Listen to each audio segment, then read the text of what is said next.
Hey, what is going on, everyone? Welcome back to the Twistie Test Championship. We've got our results for round 3, and then we'll head towards round 4, and we'll look at the fixturing there. But what an eventful round this has been of the TTC. We had 5 games being played. A huge upset with Ireland taking down England after they played their first couple of games in the tournament.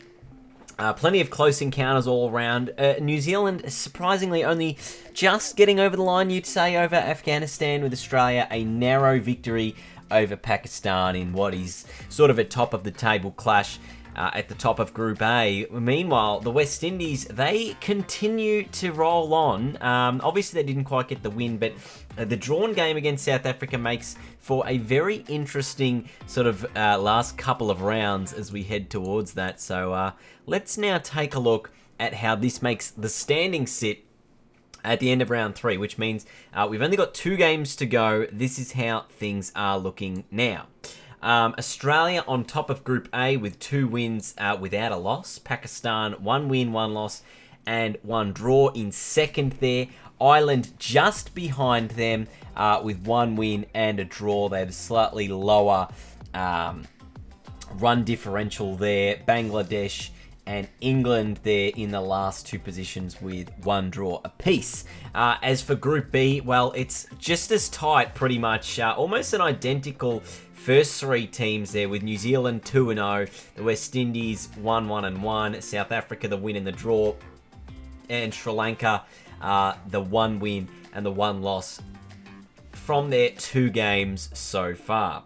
So this makes for a very interesting sort of progression through the tournament, because Ireland has come in. They've sort of added a spanner in the works to Group A as to who's going to qualify.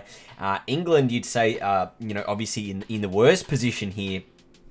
Bangladesh, because they've already played 3 games and they've lost 2 of them, they cannot qualify anymore. I think mathematically it is impossible, given Pakistan and Ireland do play off against each other in the final round of the tournament, as well as England needing to win their next 2 games to put themselves into the tournament finals and have a bit of luck go their way as well.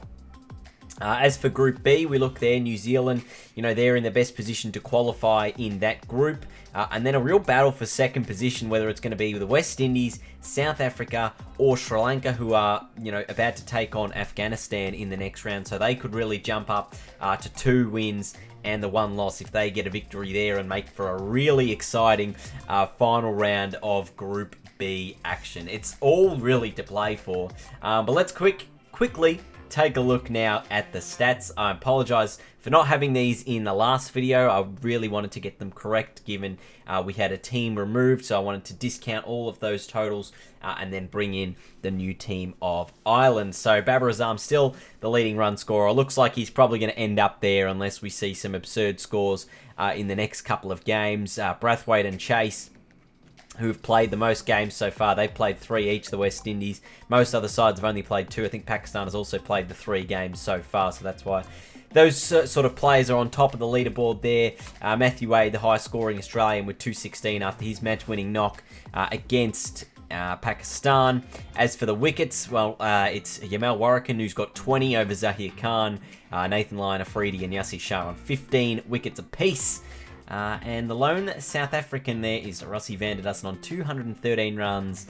It's sort of a battle for second, you'd feel, in the runs total. But the wickets one are still all up for grabs. Let's take a look now at the round 4 fixture, because these are going to be the upcoming games you guys are going to see. I'm actually going to stick to the order of proceedings for the games this time. So the first game you'll see is on the 24th of June. It will be Sri Lanka taking on Afghanistan. I think that is this Wednesday. That match is going to be taking place on the YouTube channel, of course. Then we go back-to-back Group A games. We've got England and Bangladesh on the 1st of July. That one starts. And then Ireland and Australia on the 8th. Pakistan will not play in Group A in round 4. The West Indies will not play in Group B for round 4. And we finish off Group B, or finishing off round 4, with New Zealand taking on South Africa in what is a very mouth-watering clash. So a very, very interesting round of cricket coming up. There's going to be some blockbuster games in round 5. Let me tell you that much. Huge game between New Zealand and South Africa, as well as Australia and Ireland. It's Big points up for grabs on the table. Who's going to be the 2 teams that qualify for the semi-finals?